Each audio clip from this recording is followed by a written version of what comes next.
Hello दोस्तों, आज हम प्रश्नों की कुछ श्रृंखला लेकर आए हैं जो बोर्ड परीक्षा के लिए या अन्य किसी भी प्रतियोगी परीक्षा के लिए इस टॉपिक से रिलेटेड प्रश्न संभावित हो सकते हैं। तो आइए देखते हैं, यहाँ कुछ प्रश्न दिए हुए हैं और आज इसी प्रकार से जितने भी इस टॉपिक से रिलेटेड अच्छे प्रश्न हैं उन सभी प्रश्नों को आज के लेक्चर में पूरा बताया जाएगा।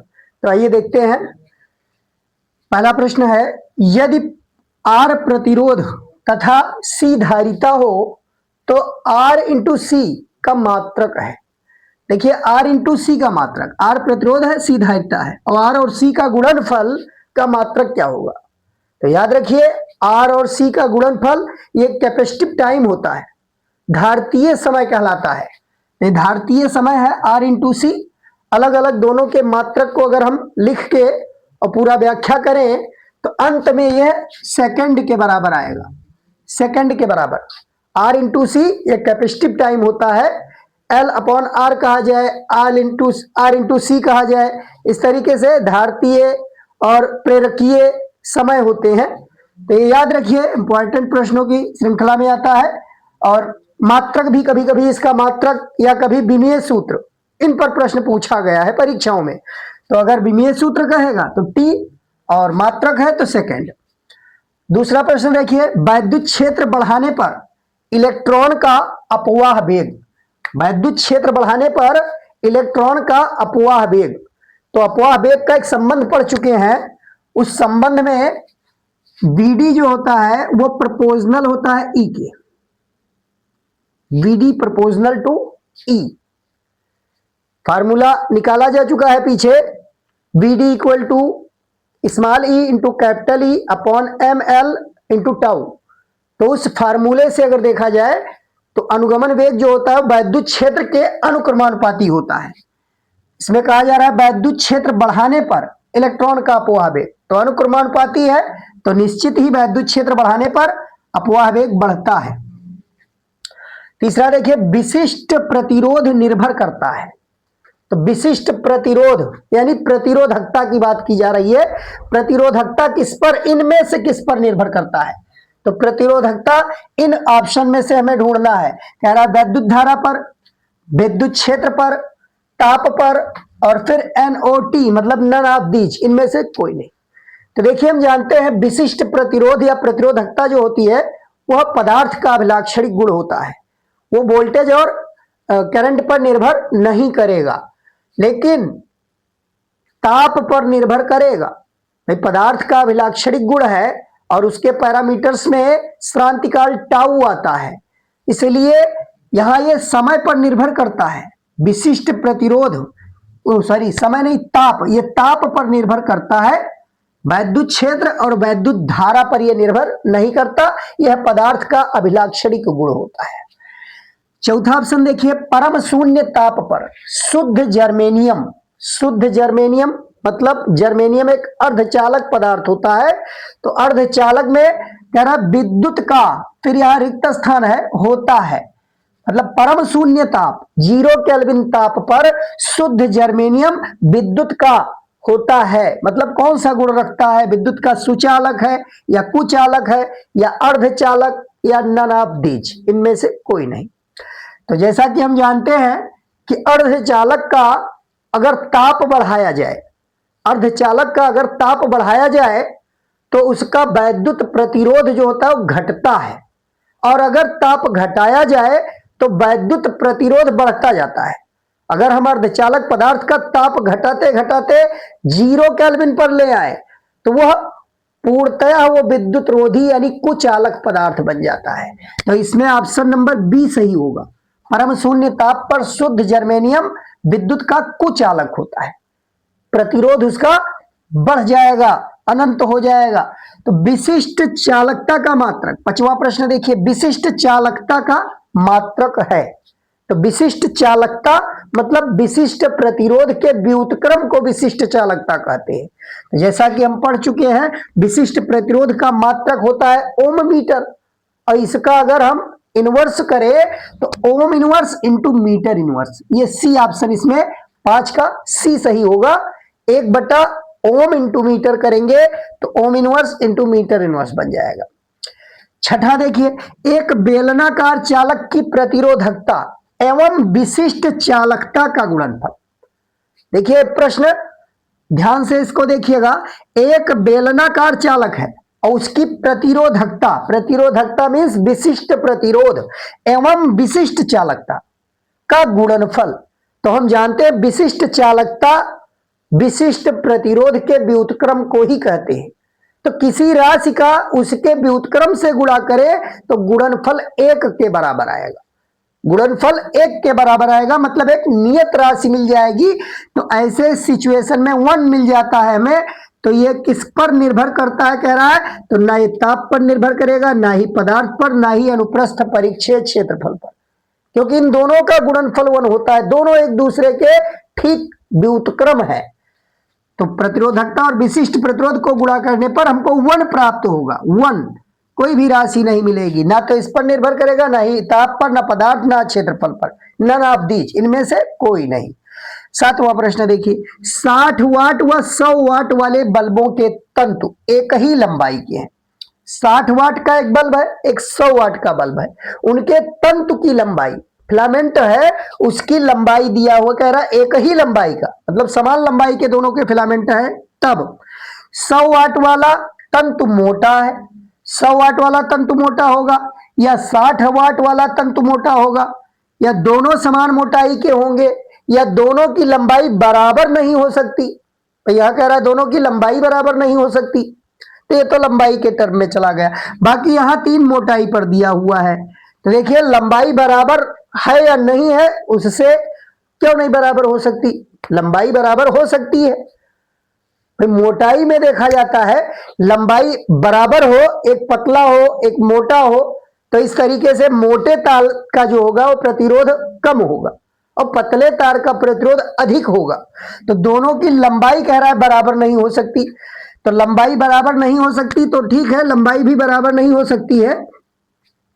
लेकिन यहां तंतु की बात कर रहा है, जैसा कि तंतु हम जानते हैं टंगस्टन का बना होता है, तो वो अलग किस्म का, उसका व्यवहार अलग होगा। यहां मोटाई से देखेंगे, हम कंपेयर करेंगे मोटाई से, लंबाई तो अलग केस हो गया। हो सकता है यहाँ टंगस्टन की लंबाई या अन्य कोई अलग अलग पदार्थ के हो। तो हम मोटाई अगर देखें तो मोटाई से यहाँ 3 ऑप्शन मोटाई में दिए हुए हैं। तो 100 वाट वाला तंतु कह रहा है 100 वाट वाला तंतु मोटा है, या 60 वाला तंतु मोटा है, 60 वाट वाला। तो इसमें देखिए हम एक सूत्र पढ़ चुके हैं भाई, जो चालक का इसमें क्या बात कर रहा है,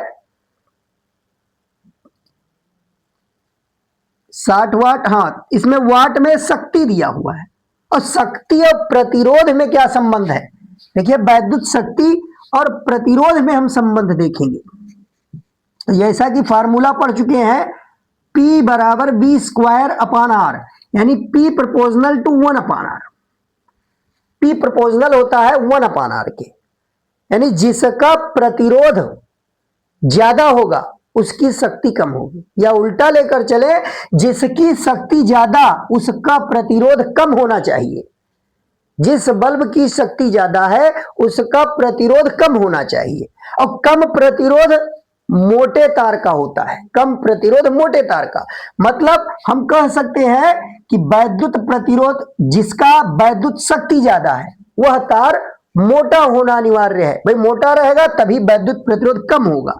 तो यहां 60 वाट और 100 वाट में 100 वाट की शक्ति ज्यादा है, तो 100 वाट वाला तंतु मोटा होना चाहिए। इसमें ऑप्शन नंबर ए सही होगा, 100 वाट वाला मोटा होना चाहिए, क्योंकि 100 वाट वाला जब मोटा रहेगा तो उसका प्रतिरोध कम रहेगा।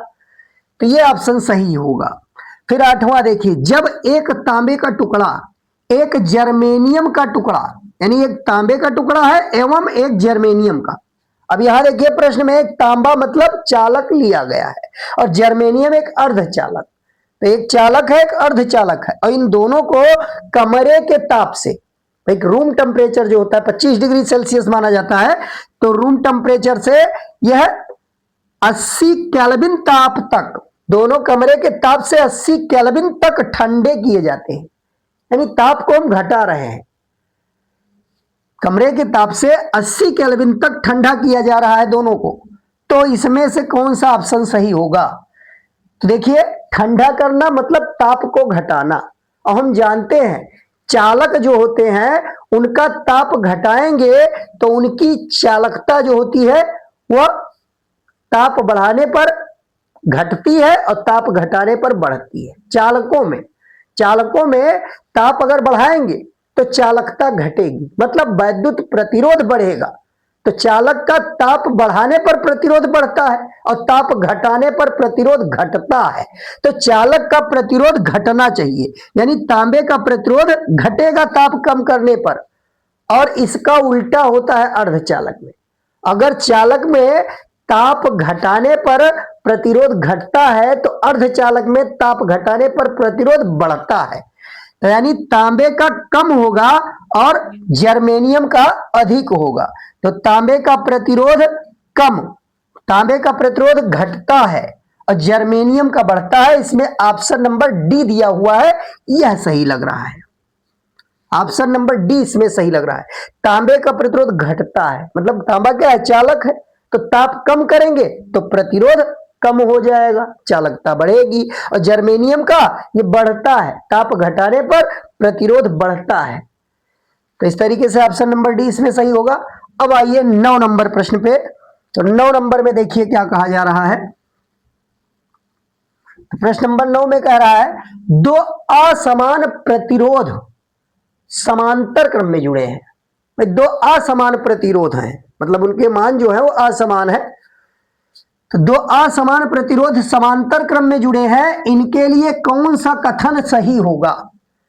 अब इसमें देखिए कह रहा है दोनों में धारा समान है, ये तो नहीं हो सकता।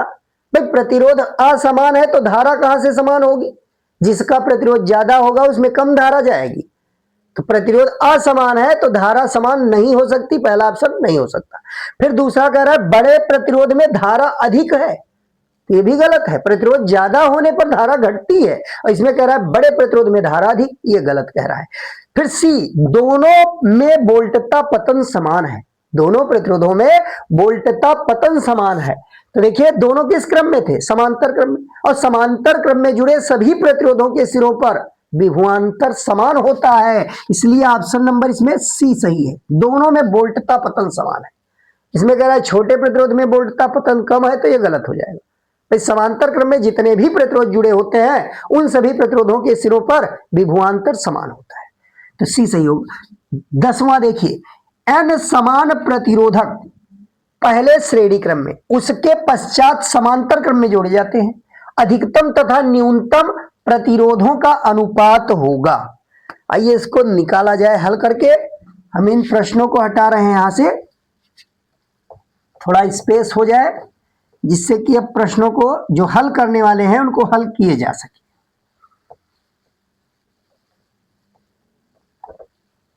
देखिए अब इसमें कहा जा रहा है प्रश्न नंबर 10, यन समान प्रतिरोधक, मतलब प्रतिरोध का मान जो है वो समान है और टोटल कितने हैं संख्या में? यन है। तो इनको पहले श्रेणी क्रम में जोड़ेंगे। तो मान लीजिए श्रेणी क्रम में जोड़ने पर इनका तुल्य प्रतिरोध पहले वाले केस में, यानी श्रेणी क्रम में इन सीरीज ले रहे हैं, सीरीज में इनको जब जोड़ रहे हैं तब इनका तुल्य प्रतिरोध कितना आएगा? तो यन है, तो यन इंटू आर। मान लीजिए एक प्रत्येक का प्रतिरोध कैपिटल आर है, तो यन को जोड़ेंगे तो यन इंटू आर आएगा। R1 plus R2 plus R3 फार्मूले से श्रेणी क्रम में हम सीधे जोड़ते हैं। फिर समांतर क्रम की बात कर रहा है, तो समांतर क्रम में क्या करेंगे भाई? समांतर क्रम में अगर निकाला जाए इनका इक्विवेलेंट तुल्य प्रतिरोध इन पैरेलल समांतर क्रम में, तो हम जानते हैं 1 बटा करके किया जाता है। इसमें फार्मूला है 1/r, इसमें 1/r करके फार्मूला दिया जाता है। 1/r equal to 1/r1 plus 1/r2 plus 1/r3, इस तरीके से। तो इसमें प्रत्येक का अगर r ले लिया गया है तो 1/r 1/r 1/r n पदों तक ये चलेगा, n पदों तक हमें यही पूरा लिखना होगा। अब देखिए अगर हम इसका 2 पद तक अगर करें, देखिए इसे गैस लगा के हम निकाल लेंगे।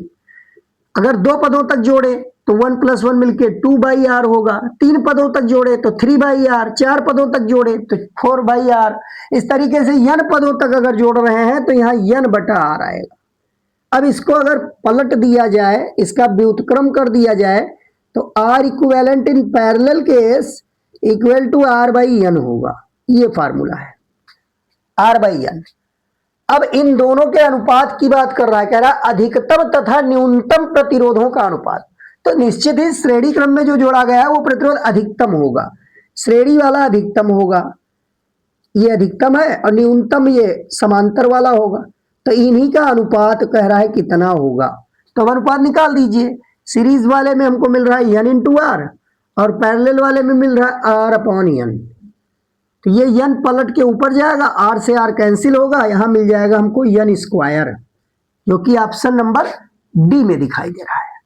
ऑप्शन नंबर डी इसका सही हो जाएगा। अब आइए देखिए 11 नंबर प्रश्न। देखिए प्रश्न नंबर 11, इसमें कह रहा है एक तांबे के तार को खींचकर 1% लंबाई में वृद्धि कर दी जाए। एक तांबे के तार को खींचकर 1% लंबाई में वृद्धि की जा रही है। तो देखिए प्रतिरोध में परिवर्तन पूछ रहा है, और हम एक सूत्र पढ़ चुके हैं कि प्रतिरोध जो होता है वो लंबाई के वर्ग के अनुक्रमानुपाती होगा। प्रतिरोध जो होता है लंबाई के वर्ग के अनुक्रमानुपाती होगा, अनुक्रमानुपाती।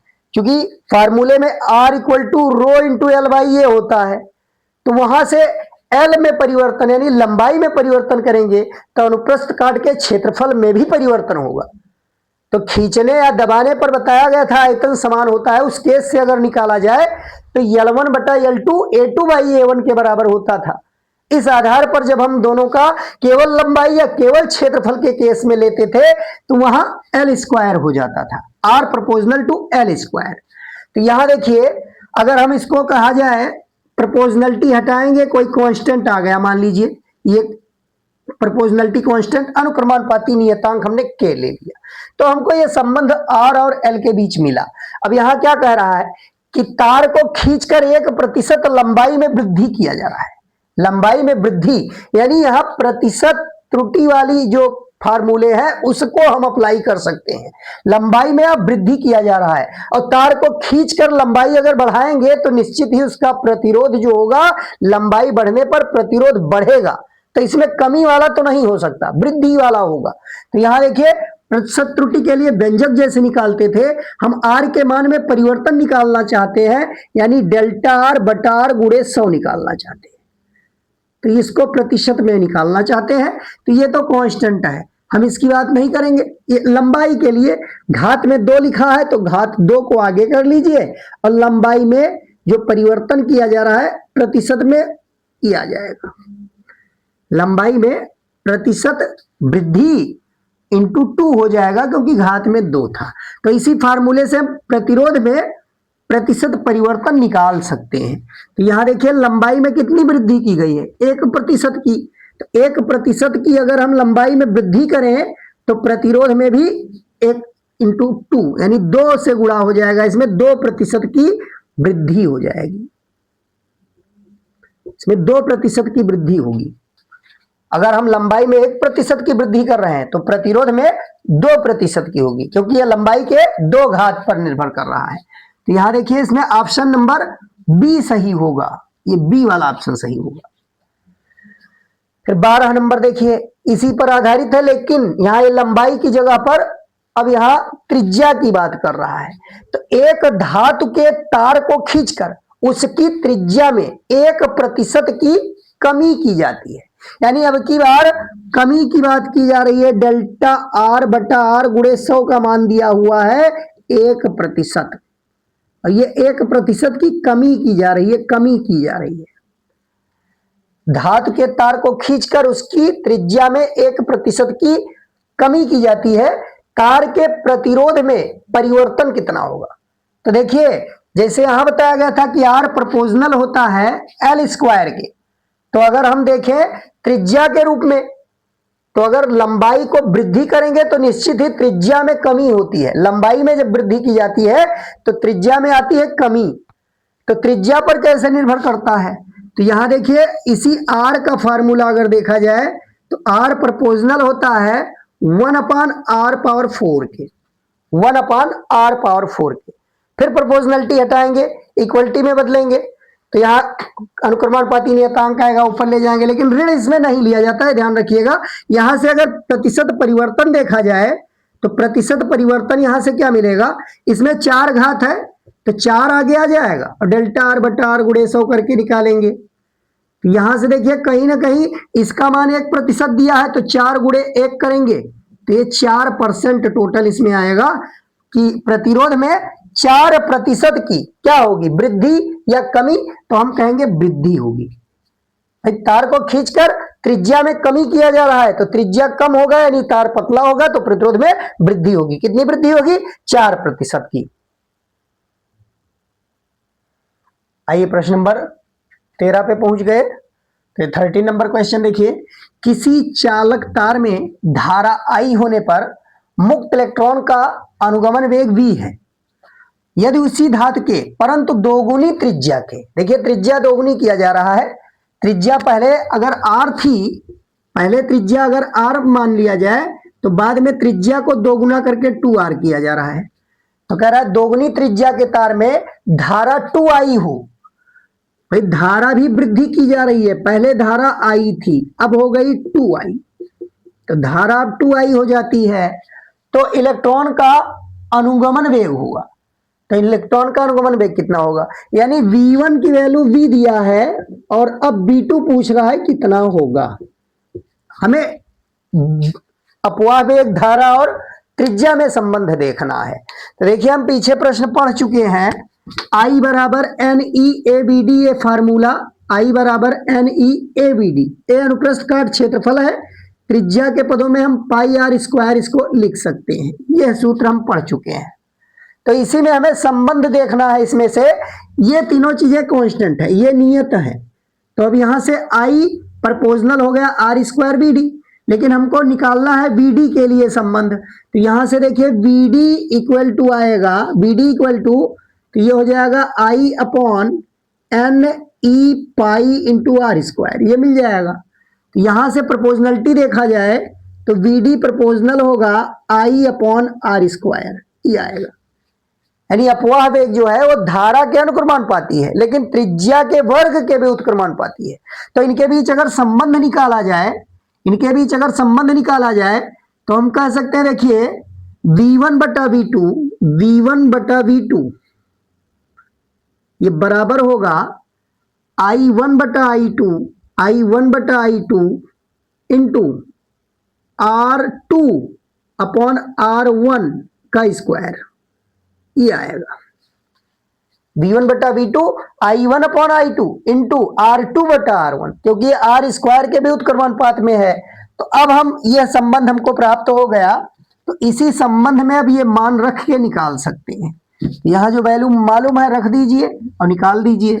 हमें निकालना क्या है, v2 बटा v1। तो यहाँ से थोड़ा सा संबंध को हम अगर उल्टा करें तो v2 अपॉन v1 बराबर अगर निकालेंगे तो ये भी पलट जाएगा, I2 अपॉन I1 हो जाएगा और ये पलट के R1 अपॉन R2 का स्क्वायर हो जाएगा, ये आएगा। अब इसमें हम मान रख के निकाल सकते हैं। V2 हमको ज्ञात करना है, V1 का मान V दिया है, I2 का मान देखिए 2I है, I2 का मान 2I, I1 का मान I है और R1 पहले R था और बाद में R2 2R हो जाता है तो इसका स्क्वायर हो जाएगा। देखिए R से R कैंसिल हो जाए, I से I कैंसिल हो रहा है, क्या बचा, एट लास्ट यहाँ से 2 आगे मिल रहा है और यहाँ 1/2 का स्क्वायर बच रहा है तो इसको 1/4 कर सकते हैं, 2 दूनी 4 कैंसिल होगा। अब यहाँ v को मल्टीप्लाई करेंगे 1 में तो v2 इक्वल टू हो जाएगा v अपॉन 2। इसमें ऑप्शन नंबर बी दिया हुआ है v अपॉन 2, तो यहां से ऑप्शन नंबर बी हमारा सही हो जाएगा, राइट आंसर होगा। अब इसी तरीके से आ जाइए नेक्स्ट प्रश्न। अब हम नेक्स्ट प्रश्न नंबर 14 को देखेंगे। इसमें कह रहा एक 220 वोल्ट 100 वाट का बल्ब 110 वोल्ट की सप्लाई से जुड़ा है, बल्ब में व्यय होने वाली वैद्युत शक्ति होगी। तो सबसे पहले यहां देखिए जो बल्ब का ऊपर अंकित मान है वो 220 वोल्ट 100 वाट, मतलब वो 220 वोल्ट की सप्लाई पर कार्य करता है और 100 वाट उसकी शक्ति है। तो यहां से हम उस बल्ब का पहले प्रतिरोध निकालें। तो पीछे हम पढ़ चुके हैं कि P जो होता है V²/R के बराबर होता है। वैद्युत शक्ति ये V²/R के बराबर। तो यहां से हम पहले इसका प्रतिरोध अगर निकालें तो R बराबर आएगा V²/P।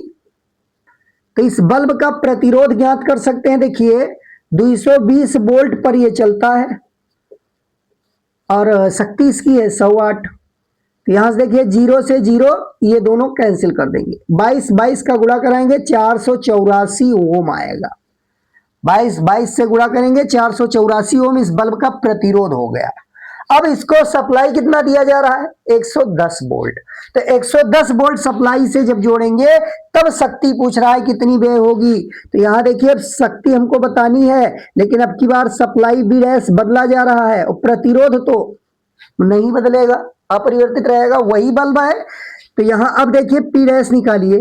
तो यहां 110 से हम मल्टीप्लाई करेंगे 2 बार, 110 गुणे 110 और नीचे प्रतिरोध 484 ही रहेगा।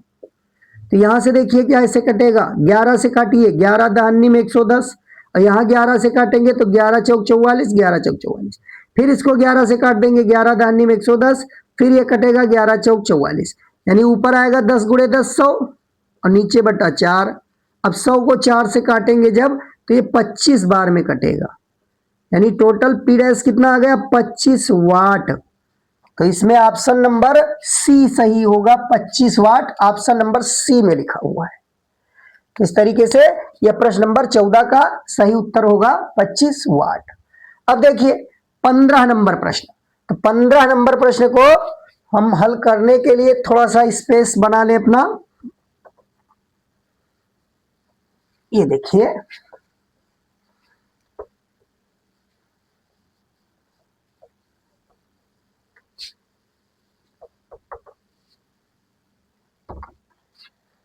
कार्बन प्रतिरोध पर आधारित प्रश्न है। इसमें कहा जा रहा है कि एक कार्बन प्रतिरोध की बात की जा रही है।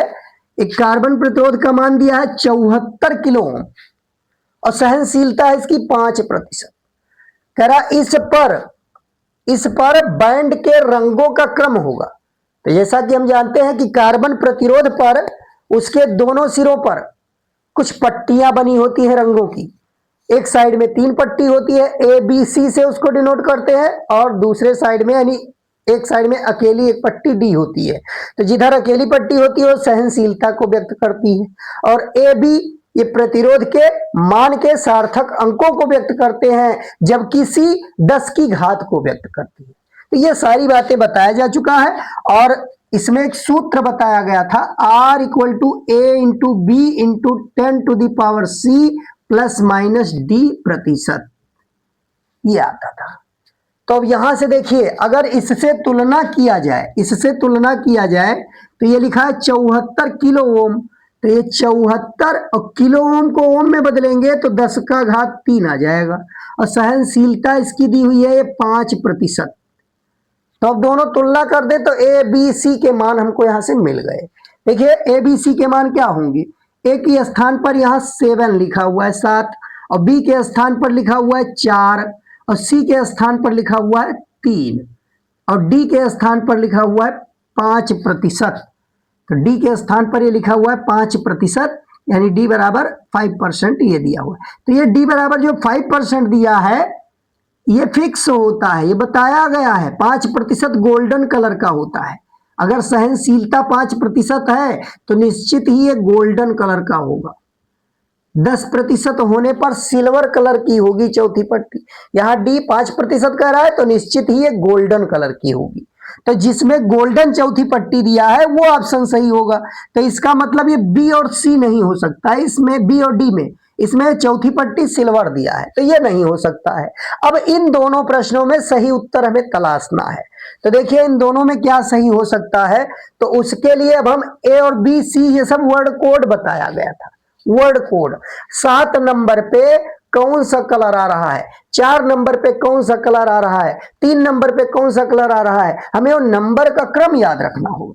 जिसको याद रखने के लिए हमने एक वाक्य बताया था, याद कीजिए, B Roy, great boy very good wife.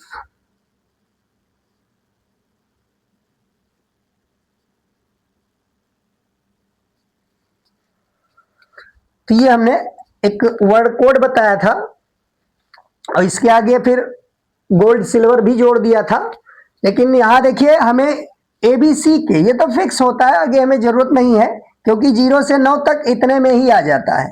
ये देखिए मान अंक 0 इसको दिया जाता है, इसको 1, ये 2 है, ये 3 है, 4 5 6 7 8 9 इस तरीके से। और पहला हमने बताया था कि 0 नंबर वाला जो होता है उसको क्या कहते हैं, ब्लैक। ये ब्लैक होता है, ब्लैक ब्राउन, इस बी को हम कहते हैं ब्राउन। और ये रेड होता है, और यहां ऑरेंज कलर है, ये येलो कलर है, ये ग्रीन कलर इसको कहते हैं, ग्रीन कलर, ग्रीन कलर होता है।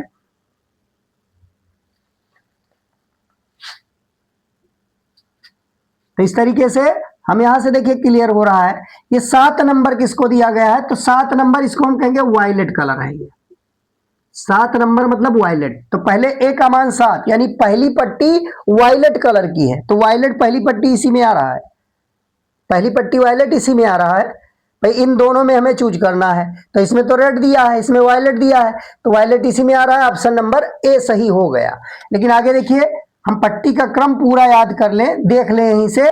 तो पहला ए का मान 7 है, मतलब पहली पट्टी हमारी हो जाएगी वायलेट कलर की। बी का मान 4 है, तो दूसरी पट्टी होगी येलो कलर की, दूसरी पट्टी येलो कलर की। ये 4 वाले पर येलो कलर ये मिल रहा है। पहली पट्टी ये वायलेट कलर की होगी, ये वायलेट कलर के लिए हो गया पहली पट्टी का रंग, ये येलो हो गया दूसरी। और तीसरी पट्टी सी है, सी का मान 3 है, तो ये ऑरेंज कलर। देखिए यहीं से रंगों का क्रम हमको मिल रहा है, पहली वायलेट, दूसरी हमको मिल जाएगी येलो, और तीसरी ऑरेंज। तो वायलेट, येलो, ऑरेंज, और चौथी पट्टी 5% होने के कारण गोल्डन। तो ये ऑप्शन पूरी तरीके से हमारा 15 नंबर सही हो जाएगा। अब इसी पर आधारित ये प्रश्न नंबर 16 भी है। तो प्रश्न नंबर 16 भी देख लीजिए यहीं पर। कार्बन प्रतिरोध पर अंकित कलर बैंड का क्रम ब्राउन, रेड, ऑरेंज है। मतलब इसमें सहनशीलता की बात नहीं की गई है, इसमें केवल और केवल यहां उस प्रतिरोध के मान को बताना है हमको, इसके प्रतिरोध का मान होगा। तो यहां से देखिए 3 कलर दिए हैं, मतलब चौथा कलर है नहीं, या तो उसकी बात करने ही नहीं चाहते। तो यहां से देखिए प्रश्न के अनुसार हम ब्राउन कलर मतलब 1 आ जाएगा इसका, ब्राउन कलर मतलब 1 वैल्यू इसकी होगी। तो यहां से पहला क्रम ए की वैल्यू कितनी है, देखिए ए की वैल्यू, तो पहली पट्टी ब्राउन कलर की है और ब्राउन कलर का मान अंक 1 लिखा गया है। दूसरी रेड कलर की है और रेड कलर का मान अंक 2 लिखा गया है। और तीसरी पट्टी सी ऑरेंज कलर की है और ऑरेंज कलर का सी का मान 3 लिखा गया है। अब इस सूत्र में ए बी बराबर 10 का घात ए बी इंटू 10 का घात सी प्लस माइनस डी, तो इसमें डी की हमें बात नहीं करनी है, हमें केवल यहां पर आर का मान बताना है। तो देखिए इस फार्मूले के अनुसार अब हम इसका आर का मान ये ओम में निकाल सकते हैं, कितना ओम आएगा। तो यहां से देखिए ए का मान है 1, बी का मान है 2 और सी का मान रख देंगे 3, तो इतना तो ओम आएगा। लेकिन ऑप्शन हमारा किलो ओम में भी हो सकता है, क्योंकि ये 12 गुणे 10 का घात 3 ओम, ये कहीं दिया नहीं है किलो ओम में, इसको बदल लेंगे तो निश्चित ही 12 किलो ओम लिखा जा सकता है, जिसमें ऑप्शन नंबर ए हमारा राइट आंसर होगा।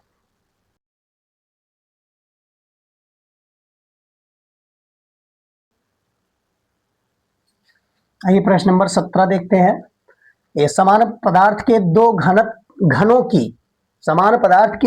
घनों की भुजाएं क्रमशः L तथा 2L है, मतलब भुजाओं की लंबाई दिया हुआ है L और 2L, इनके प्रतिरोधों का अनुपात होगा, इनके प्रतिरोध का अनुपात हमें बताना है। देखिए हम निकाल सकते हैं प्रतिरोध R का फार्मूला पढ़ चुके हैं L/A। ये अब चूंकि घन है तो घन का जो क्षेत्रफल होगा अनुप्रस्थ काट का वो समान होगा, तो क्षेत्रफल भी समान रहेगा और प्रतिरोध, विशिष्ट प्रतिरोध भी समान रहेगा। लंबाई पर सीधे हमें वेरिएशन देखना है, यहाँ R प्रोपोर्शनल टू L लगाया जाएगा। भाई घन है, कोई तार तो है नहीं ना खींचा जा रहा है कि क्षेत्रफल में परिवर्तन हो। सीधा है, घन की प्रत्येक भुजा बराबर होती है, तो एक की भुजा L है और दूसरे घन की 2L है, तो हम प्रतिरोध का अनुपात ले रहे हैं, इनके प्रतिरोधों का अनुपात। तो हम यहां से निकाल सकते हैं R1 बटा R2 बराबर होगा L1 बटा L2, L1 बटा L2। इस तरीके से अगर हम यहां से निकालें, कह रहा है कि समान पदार्थ के दो घनों की भुजाएं L और 2L हैं। L और 2L की स्थिति में इनके प्रतिरोधों का अनुपात बताना है। इनके प्रतिरोधों का अनुपात कैसे बताएंगे? तो देखिए, अगर लंबाई देखा जाए तो गड़बड़ होगा, क्योंकि लंबाई नहीं, यहाँ समान पदार्थ का दो घन है, लंबाई उनके भुजाओं की दी हुई है, उनके भुजाओं की लंबाई दी हुई है, तो कहीं ना कहीं अनुप्रस्थ काट क्षेत्रफल भी वैरी करेगा।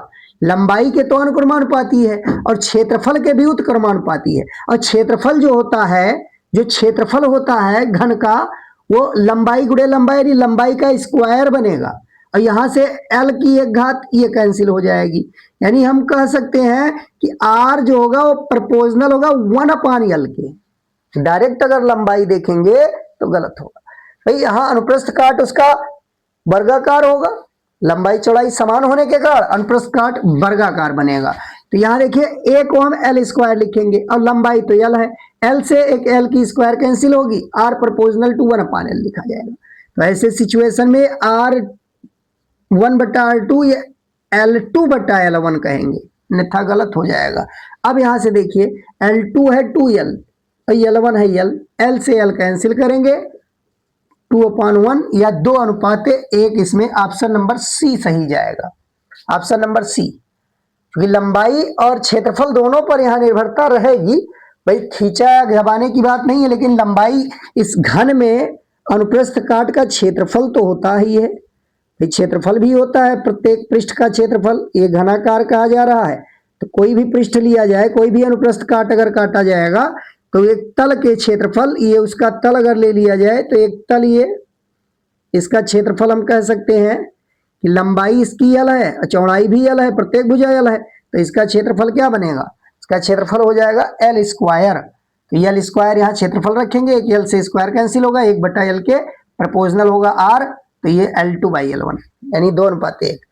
अब आइए प्रश्न नंबर 18, तीन समान प्रतिरोधकों का श्रेणी क्रम में तुल्य प्रतिरोध R1। भाई तीन समान प्रतिरोधक है, तीन समान प्रतिरोधक है और उनका श्रेणी क्रम में तुल्य प्रतिरोध दिया है R1 और समांतर क्रम में तुल्य प्रतिरोध है R2। कह रहा है यदि R1 बराबर n R2 तो n का न्यूनतम संभव मान है। तो आइए देखते हैं, मान लीजिए प्रत्येक प्रतिरोध का जो मान है वो कैपिटल R है। तो यहां देखिए, तीन का तुल्य दिया है R1, R1 क्या है? तीन प्रतिरोधों का तुल्य श्रेणी क्रम में। तो श्रेणी क्रम में हम जानते हैं R1 plus R2 plus R3, तो उसी से R plus R plus R करेंगे तो हमको मिलेगा 3R। तो यहां देखिए, श्रेणी क्रम में R1 का मान मिल जाएगा 3R। और समांतर क्रम में तुल्य प्रतिरोध, तो समांतर क्रम में यहां दिया हुआ है R2, तो समांतर क्रम में कैसे जोड़ते हैं? 1/R2 equal to 1/R plus 1/R plus 1/R करके करेंगे तो 3/R होगा, 3/R होगा। पलट देंगे तो R2 आ जाएगा R/3। तो R1 मिल गया, ये R2 मिल गया। अब इसमें कह रहा है यदि R1 बराबर n R2, तो यहां देखिए इसमें वैल्यू रख दीजिए दोनों में। R1 की जगह पर हमको रखना है, R1 की जगह पर 3R रख दीजिए बराबर n इंटू R2 की जगह पर R/3। अब यहां से सॉल्व करके हमको n बताना है। तो यहां देखिए, R से R कैंसिल कर देंगे और 3 से मल्टीप्लाई करेंगे तो n बराबर आ जाएगा 3 त्रिक 9, n की वैल्यू इसमें 9 आएगी। इस तरीके से 18 में ऑप्शन नंबर डी सही होगा। अब कह रहा है 19 में, देखिए किसी तार का प्रतिरोध 10 ओम है, किसी तार का प्रतिरोध जो है वो 10 ओम है। इसको मिटा दिया जाए।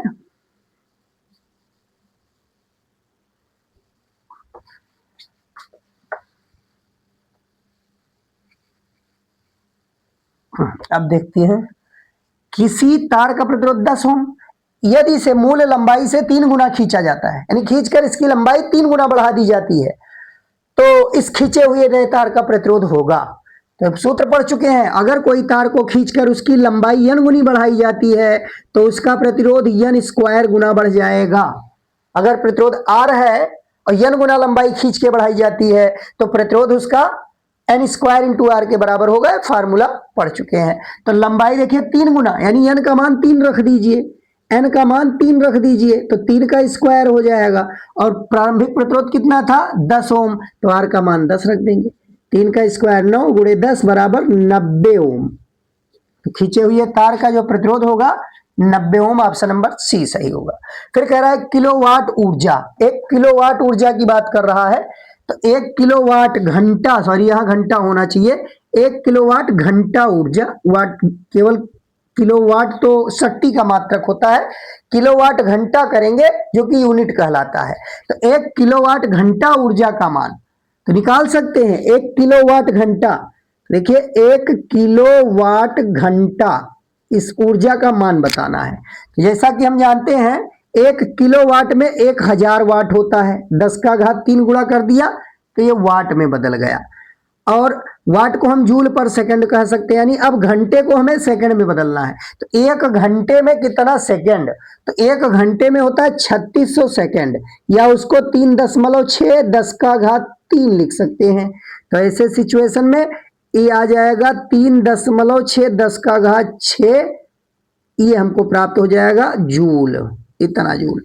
1 किलोवाट घंटा यानी 1 यूनिट जो विद्युत ऊर्जा होगी वो 3.6 10 का घात 6 के बराबर होगा। ऑप्शन नंबर सी सही होगा।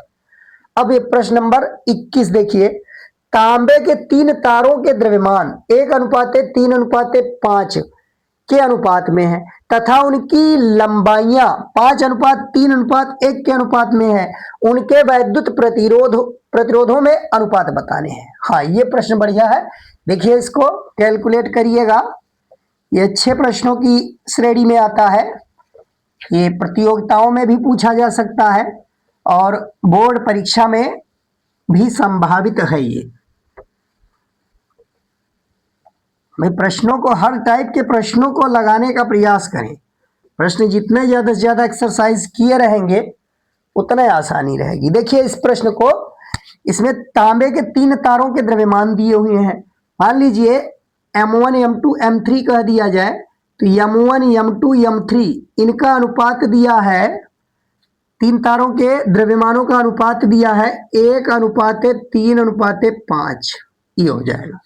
और फिर कह रहा है तथा उनकी लंबाइयों का अनुपात, तो लंबाइयां मतलब L1:L2:L3, इसका अनुपात दिया है 5:3:1, ये दिया हुआ है। अब कह रहा है उनके वैद्युत प्रतिरोधों में अनुपात बताइए। तो हम वैद्युत प्रतिरोध का द्रव्यमान और लंबाई से संबंध निकालेंगे। तो देखिए वैद्युत प्रतिरोध R बराबर होता है रो इंटू L बटा A, ये पढ़ चुके हैं। लेकिन इसमें हमें क्षेत्रफल की नहीं बात करनी है। तो देखिए कैसे हम बदले, द्रव्यमान कहां से लाएं, तो उसके लिए हमें इस क्षेत्रफल को अगर आयतन में कन्वर्ट कर दे तो वहां से द्रव्यमान मिल सकता है। तो इसके लिए हम क्या करें, एक लंबाई से नीचे एक लंबाई से ऊपर गुणा कर देते हैं। अब ये क्षेत्रफल गुणे लंबाई बन जाएगा आयतन। अब ये हो गया rho into L square upon ये आयतन हो जाएगा। और आयतन को क्या लिख सकते हैं, घनत्व। घनत्व बराबर होता है द्रव्यमान बटा आयतन, और आयतन बराबर क्या है तो द्रव्यमान बटा घनत्व। आयतन बराबर यहां से क्या आएगा, द्रव्यमान बटा घनत्व। तो ये A इंटू एल को आयतन कहेंगे और आयतन की जगह पर हम लिख सकते हैं द्रव्यमान बटा घनत्व, ये हो जाएगा। इस घनत्व को पलट के ऊपर कर सकते हैं। हमें निकालना है L और M में संबंध। तो कुल मिलाकर यहां से हमको मिल जाएगा rho D into L square बटा M। तो ये तो कांस्टेंट रहेगा। विशिष्ट प्रतिरोध और घनत्व ये एक ही पदार्थ का है तो कांस्टेंट रहेगा, क्योंकि तीनों तांबे के 3 तार हैं तो पदार्थ सेम है, इसलिए ये मान नियत रहेगा। तो हम यहाँ R का संबंध निकाल सकते हैं। R प्रोपोर्शनल होगा L स्क्वायर बटा M की, R प्रोपोर्शनल L स्क्वायर बटा M। अब तीनों तारों के लिए हम अलग अलग R का मान निकालें तो R1 बराबर आ जाएगा L1 स्क्वायर बटा M, M1, L1 स्क्वायर बटा M1। आगे रो इंटू डी भी रहेगा, रो डी कॉमन रहेगा, चलो हम उसको के मान ले रहे हैं, इस कांस्टेंट को हमने मान लिया के, तो यहां हमने के लिख दिया उसको। फिर R2 निकाल लीजिए, तो R2 बराबर हो जाएगा K into L2 square upon M2। इसी तरीके से R3 equal K into L3 square upon M3, ये हो जाएगा। अब इनका अगर अनुपात लिया जाए R1 अनुपाते R2 अनुपाते R3, तो हमको यही निकालना है R1 R2 R3 का अनुपात। तो इनको अगर अनुपात लिया जाएगा तो देखिए जो राशियां कॉमन दिख रही हैं वो तो सब कैंसिल हो जाएंगी। यहां से बचेगा L1 square upon M1 अनुपाते L2 square upon M2 अनुपाते L3 square अनुपात M3, ये आ जाएगा। अब इसमें वैल्यूज रख दीजिए, अनुपात के रूप में मालूम है ही है। देखिए लंबाई का अनुपात यहाँ लिखा हुआ है 5, तो यहाँ लंबाई का स्क्वायर करना है, तो यहाँ ऊपर 5 का स्क्वायर कर देंगे, 5 का स्क्वायर आ जाएगा। और द्रव्यमान में 1 लिखा हुआ है, तो यहाँ नीचे 1 रख देंगे। फिर इसका अनुपात ले लेंगे, यहाँ देखिए इसका अनुपात क्या होगा, कितना आएगा,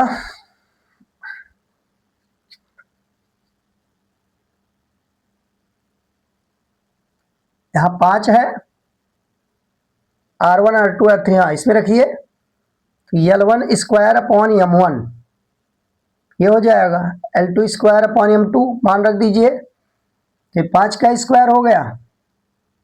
लंबाई का अनुपात है 5, द्रव्यमान का 1, द्रव्यमान वाले में 1 रख दिया गया। अब दूसरे में यहाँ 3 है, तो यहाँ देखिए दूसरे में हम 3 का स्क्वायर करेंगे, नहीं हाँ 3, नीचे भी 3 है, तो ये 3 का स्क्वायर हो जाएगा अपॉन लंबाई और द्रव्यमान दोनों M2 का 3 है, तो यहाँ अपॉन 3 कर देंगे। फिर आ जाइए तीसरे पर, तो लंबाई में 1 का स्क्वायर करेंगे और नीचे द्रव्यमान में 5। अब इसको सॉल्व करिए, इसको सॉल्व करिए, क्या मिल रहा है, तो यहाँ 25/1 आ रहा है, 25 यानी 25 लिख सकते हैं हम सीधे।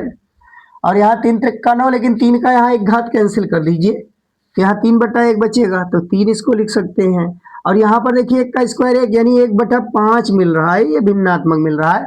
तो अब इस भिन्न को पूर्णांक बनाने के लिए हम प्रत्येक पद में 5 गुणा कर दें, तो 5 का अगर प्रत्येक पद में गुणा करें तो 25 पंचे यहाँ क्या मिल जाएगा, 125 मिलेगा। और यहाँ 5 तिया हो जाएगा 15, और यहाँ आ जाएगा 1। प्रत्येक पद में हम 5 गुणा कर देंगे, पूर्णांक मिल जाएगा। ऑप्शन देखिए कौन सा है, 125 15 1, 125 15 1, ऑप्शन नंबर इसमें बी राइट आंसर होगा हमारा। ये किस नंबर प्रश्न कंप्लीट हुआ। ये प्रश्न नंबर 22 है। 22 नंबर देखिए कि किसी परमाणु में इलेक्ट्रॉन 0.7 एंगस्ट्रॉम त्रिज्या की कक्षा में 6.6 मीटर पर सेकंड की चाल से गति कर रहे हैं। कक्षा में तुल्य धारा है, देखिए कक्षा में तुल्य धारा बतानी है कितनी है, क्या दिया हुआ है, इलेक्ट्रॉन की बात कर रहा है, त्रिज्या दिया हुआ है 0.7 एंगस्ट्रॉम, तो इसको हम बदल लेंगे मीटर में, 10⁻−10 से मल्टीप्लाई करके मीटर में बदल लेंगे, 0.7 10⁻−10 मीटर। और इसमें देखिए चाल दिया हुआ है v = 6.6 मीटर पर सेकेंड, ये चाल दिया हुआ है इलेक्ट्रॉनों का। कह रहा है कि चाल से गति कर रहा है, कक्षा में तुल्य धारा है, कक्षा में तुल्य धारा कितनी बह रही है हमें ये बताना है। तो देखिए कैसे निकालेंगे, किसी परमाणु में इलेक्ट्रॉन की बात कर रहा है, इलेक्ट्रॉन की संख्या निर्धारित नहीं कर रहा है भाई, इलेक्ट्रॉन की बात कर रहा है, किसी इलेक्ट्रॉन, एक इलेक्ट्रॉन या 2 इलेक्ट्रॉन नहीं कह रहा है। तो ऐसे सिचुएशन में देखिए एक फार्मूला हम पढ़ चुके हैं, धारा बराबर क्या होता है, आवेश बटा समय, ये होता है धारा बराबर आवेश बटा समय। तो यहाँ निश्चित ही प्रति सेकंड जब इलेक्ट्रॉन अपना एक चक्कर पूरा करेगा तब उसमें धारा प्रवाहित होगा। भाई इलेक्ट्रॉन एक चक्कर जितना पूरा करेगा तो उसमें लूप का निर्माण करेगा, तो लूप निर्मित तभी होगा जब चक्कर पूरा होगा। तो मिनिमम धारा के लिए हमें एक चक्कर पूरा चाहिए, यानी प्रति सेकंड हम यहां लिख सकते हैं समय का मान सेकंड लिया जाएगा 1 सेकंड, ये ध्यान रखिए। लेकिन यहां इलेक्ट्रॉनों की संख्या भी नहीं मालूम, तो हम प्रति सेकंड चक्करों की संख्या, आवृत्ति पहले निकालें, कितने पर सेकंड चक्कर लग रहे हैं। तो यहां से देखिए Q बराबर होता है N × E, मान लीजिए N इलेक्ट्रॉन घूम रहे हैं, इलेक्ट्रॉन की संख्या निर्धारित नहीं है, तो Q = NE कर दिया गया। और T यहां है यहां जो टी दिया हुआ है इस टी को ऐसे ही लिखा रहने दीजिए। अब एन की वैल्यू निकालिए। भाई एन क्या है, एक फार्मूला ये भी पढ़ चुके हो, N equal to 1/t, N equal to 1/t, यानी आवृत्ति, प्रति सेकंड चक्करों की संख्या को आवृत्ति कहते हैं। आवृत्ति जो होती है आवर्तकाल का व्युत्क्रम होती है। आवृत्ति आवर्तकाल का व्युत्क्रम है। अब आवर्तकाल कितना हो जाएगा, तो आवर्तकाल हम लिख सकते हैं एक पूरा चक्कर में लगा समय। तो एक चक्कर पूरा करने में चली गई दूरी और चाल अगर मालूम हो तो हम निकाल सकते हैं। समय बराबर होता है दूरी बटा चाल, तो समय बराबर दूरी बटा चाल, तो एक चक्कर में 2πr दूरी तय करेगा v चाल से। चाल इसका v होगा, पलट के ऊपर कर दीजिए। देखिए यहां से n की वैल्यू कितनी मिल जाएगी, n इक्वल टू आ जाएगा v/2πr, v/2πr। अब n की वैल्यू हम यहां रख के I की धारा का मान देखिए क्या मिलेगा, n की जगह पर हम v/2πr कर दें तो ये हो जाएगा v/2πr, ये n की जगह पर हो गया, इंटू e/t कर देंगे तो ये हो जाएगा Eb/2πr इंटू टी का मान 1 सेकंड ले सकते हैं, तो टी लिखिए या 1 सेकंड कर दीजिए, या इसी टी की जगह पर कर दीजिए, n को 1 कर दीजिए, कुछ ना कुछ यहाँ करना पड़ेगा। तो इसके अनुसार यहाँ चूंकि एक इलेक्ट्रॉन दिया होता तो हम टी की जगह पर ही वैल्यू 1/t की जगह पे पूरा रिप्लेस कर सकते थे, लेकिन यहाँ कह रहा है किसी परमाणु में इलेक्ट्रॉन, मतलब यहाँ संख्या निर्धारित नहीं है, तो ऐसे सिचुएशन में हम चाहे तो 1/t लिख सकते हैं। तो टी का मान इसमें फिर 1 रख दीजिएगा। अब सारे मान इसमें रख के कैलकुलेट करना है, तो कैलकुलेट कर लीजिए कितना आएगा। I इक्वल टू ई का मान मालूम है 1.6 10 का घात -19, और v का मान दिया हुआ है 6.6 10 का घात 4, ई और b हो चुका है अपॉन 2π, तो 2 इंटू पाई का मान 22/7, और r की वैल्यू कितनी है 0.7 में दिया हुआ है 0.7 10 की घात -10, ये हो जाएगा r की वैल्यू 2πr इंटू टी का मान 1 सेकंड रख देंगे। लूप एक चक्कर में या एक पूरा चक्कर में लगा समय को टी कहेंगे। तो यहाँ से देखिए आई कितना आएगा, आई इक्वल टू, कैलकुलेट करिए। तो एक काम कर रहे हैं हम, इस दशमलव से कोई एक दशमलव हटाया जाए, इस दशमलव से हम इस दशमलव को यहाँ हम हटा सकते हैं, या ऐसा मान लीजिए इसमें 10 इसमें 10 नीचे ऊपर गुणा कर दिया गया, तो ये बन गया 66, ये 7। अब इस 7 से इस 7 को कैंसिल कर देंगे और 22 से इस 66 को कैंसिल करेंगे, 22 3 66 कट जाएगा। अब क्या बच्चा, थोड़ा सिंप्लीफाई करिए, तो यहाँ ऊपर हो जाएगा, यहाँ 22 3 66 कटा हुआ है, यहाँ 3 है, ध्यान रखिएगा ये 3 बचा हुआ है, तो 3 का गुणा 1.6 से करेंगे तो 16 3 48 4.8 आएगा, और 10 की घात 4 है और -19 यहाँ पर, तो 10 का घात हो जाएगा -15 बटा, नीचे देखिए क्या बचा, तो नीचे ये 2 है और 10 की घात यहाँ -10 है, तो इसको ऊपर अभी कर लेंगे, यहाँ भी लिख दें 10 का घात -10 के पदों में 10 का घात -10 ये लिख दिया गया है। अब सॉल्व करिए, इस 2 से इसको काटेंगे, 2 दूनी 4 2 चौका 8, 2.4 हो जाएगा। इसको ऊपर ले चलें, I इक्वल टू हो जाएगा, ये 10 की घात ऊपर 10 जाएगी प्लस में, ये 2.4 10 का घात में हो जाएगा -5, 2.4 10 का घात -5, तो ये तो आएगा एम्पियर में, ये एम्पियर में आया। और हमें उत्तर देखिए किसमें देना है, इसमें उत्तर किसमें देना है, तो मिली एम्पियर में दिया हुआ है, तो मिली एम्पियर में बदलने की कोशिश कीजिए। 10 का घात हम यहाँ 3 गुणा करके मिली एम्पियर में बदल लें, तो इसको हम मिली एम्पियर में बदल सकते हैं, तो 2.4 और 10 का घात 3 गुणा करेंगे तो ये 10 का घात -2 आ जाएगा मिली एम्पियर। 10 का घात +3 गुणा करेंगे तब ये मिली एम्पियर में बदलेगा, तो 3 में 5 घटेगा -2, यानी 100 से इसको डिवाइड कर दिया जाए अगर, तो ये हो जाएगा 0.024 मिली एम्पियर, ये राइट आंसर होगा। 0.024 किस ऑप्शन में आ रहा है, तो इसमें ऑप्शन नंबर बी में दिखाई दे रहा है 0.024, तो ऑप्शन नंबर बी इसमें सही होगा।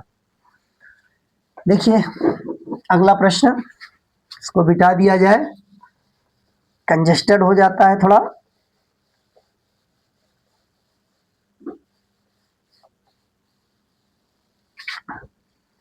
अगला देखिए 23 नंबर, दो बल्ब हैं, एक 60 वाट का है और एक 40 वाट का है, दोनों 220 वोल्ट के वोल्टेज पर कार्य करते हैं। तो देखिए इस प्रश्न को बहुत सरलतम रूप में हम बताने वाले हैं। एक 60 वाट का बल्ब है और दूसरा है 40 वाट का, दोनों का शक्ति दिया हुआ है 60 और 40 वाट, ये दोनों की शक्ति दी हुई है और इनको 220 वोल्ट के मेंस से श्रेणी क्रम में जोड़ा जाता है, श्रेणी क्रम में।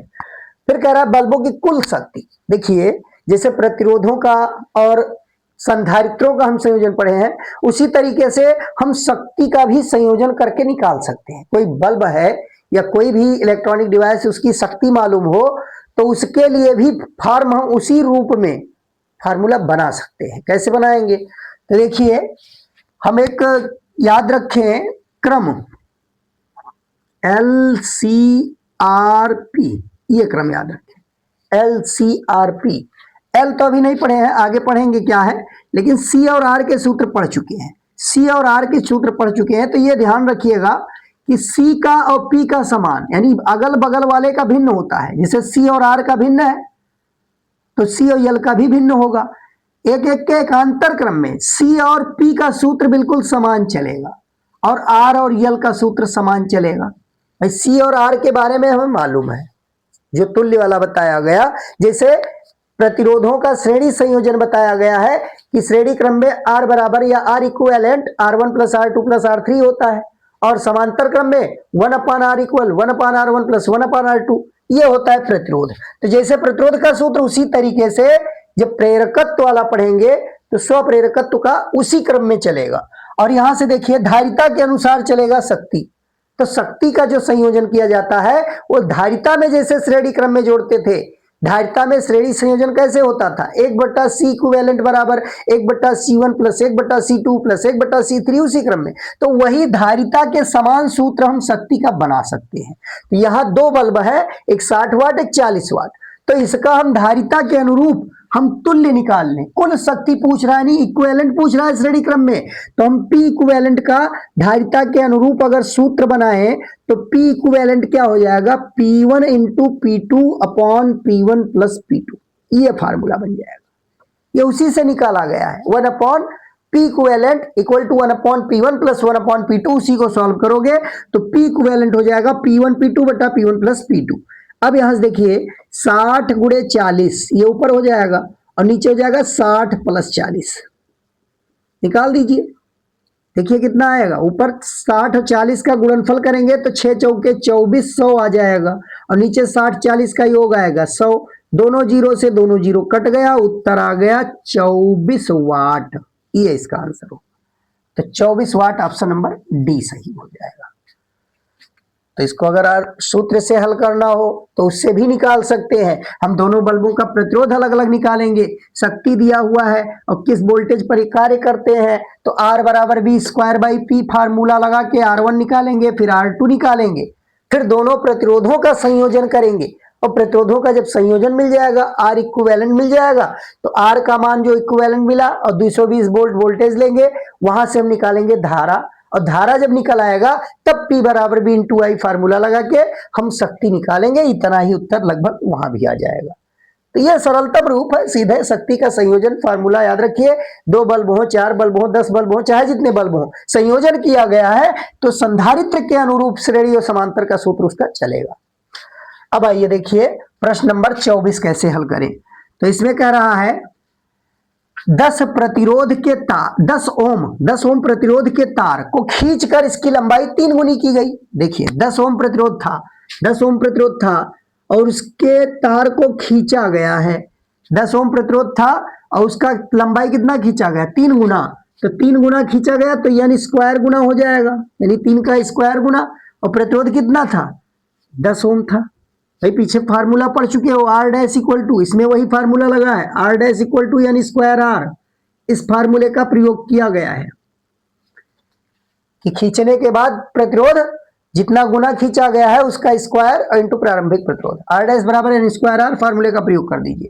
तो यहां देखिए 3 गुना लंबाई में वृद्धि हो रही है, तो ये हो जाएगा R डैश यानी 9 गुणे 10, ये 90 ओम हो जाएगा। खींचने के बाद प्रतिरोध उस तार का कितना हो गया, 10 ओम प्रतिरोध का तार था, 3 गुना लंबाई खींचा गया तो प्रतिरोध हो गया 90 ओम। फिर इसको 3 बराबर हिस्सों में काटा गया, 3 बराबर हिस्सों में काटा गया है।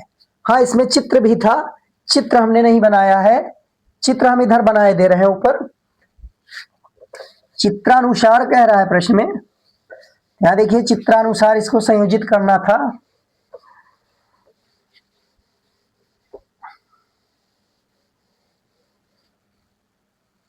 देखिए इसमें कह रहा है इस प्रकार से संयोजित करना है। इसमें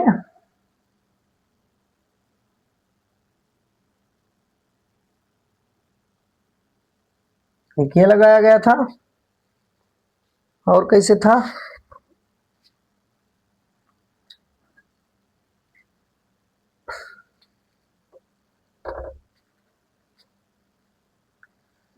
हाँ तो इसको 90 ओम है, 3 बराबर भागों में काटेंगे तो 30-30 ओम में कटेगा, 30-30 ओम में कटेगा। तो इसमें एक तार इधर लगाया गया है कि इधर लगाया गया है बगल में, ये है, और इसके बाद में एक नीचे जोड़ दिया गया है।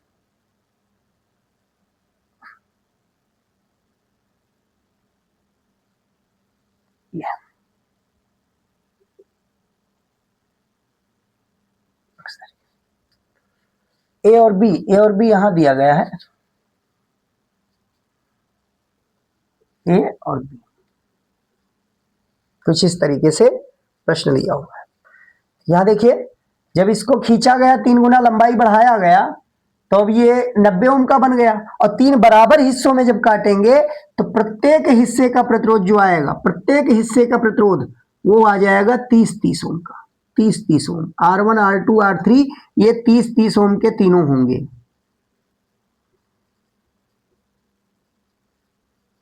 टोटल था 90 ओम, 3 बराबर हिस्सों में काटकर चित्रानुसार, मतलब इस तरीके से 30 ओम का ये है, 30 ओम का ये है, और ये भी 30 ओम का है।